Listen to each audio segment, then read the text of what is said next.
For this tutorial, we're going to look at bringing in a vector image that you've created or drawn in Adobe Illustrator from Illustrator into Flash. You can see here on the board I've already drawn a cog, very simple cog, and what I'm going to do here is show you how to bring this into Flash. One example is to just simply select the cog, edit, copy, go over to Flash, and then we can simply edit and paste our cog in Flash here.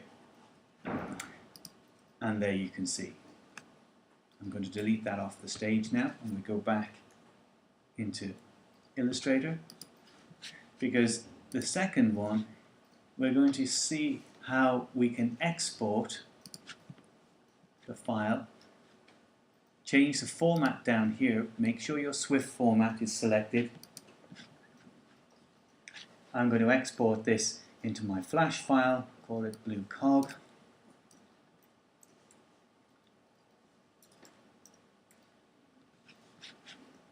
And export. I have a variety of options in here, but I'm going to leave it with the default options and say OK. Now, Command and Tab over to Flash, where I go to File and Import to Library. I just want to open the library to show you. At the moment there is nothing in the library.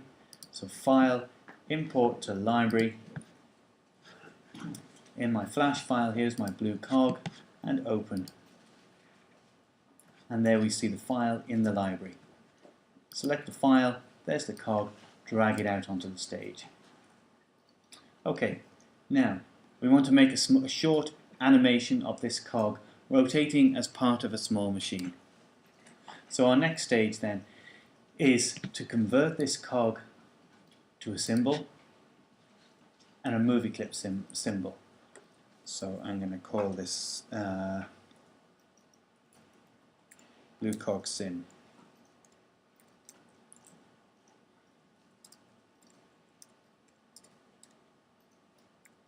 Cog sim, and we'll say OK. I don't need that on the stage anymore, so I can delete it off the stage. It's still available to me here in the library.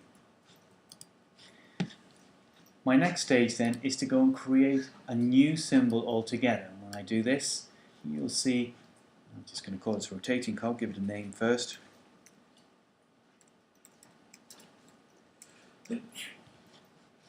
As a movie clip, and click OK. You'll see that my stage now has become white. I drag my blue cog sim from the library into the middle of my rotating cog symbol. Line the center stage up here, and I can use my up and down arrows to make sure that everything lines up. There we go. Happy with that. Okay, the next stage then is to select a point on the time frame. So I'm going to go for 50, and F6 on the keyboard gives me an automatic keyframe. Go back now and open up my properties folder with my cogs selected and my first frame selected. Here I want to add my classic tween in place, and then you'll see you have the option of a rotating here. In rotate, go to clockwise or counterclockwise, whichever is your preference, and then you can give the rotation however many rotations you want. I'm going to leave it at 1. Okay, that's it. Job done there. In my rotating cog, go back to my scene 1 up here, click, and you'll see my stage is empty. My rotating cog, drag it out of the library and put it on the stage. To see the cog rotate now, even though we're only on frame 1, you're going to have to go and publish the movie. To do this, we go Test Movie, and then you'll see your cog rotating. The next stage then is to drag a few more cogs onto the stage. So rotating cog number 2. I'm going to make this one a little bit smaller. This is going to be my center cog. And number 3. I will need the center cog to rotate in an opposite direction. So I'm going to do that like this. I'm going to line up the outside of the box with my guide so that I can drag over now from left to right, like so, knowing that I have a perfect circle.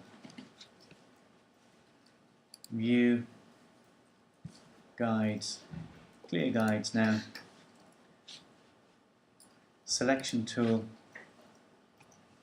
maneuver the cog into position, go back here and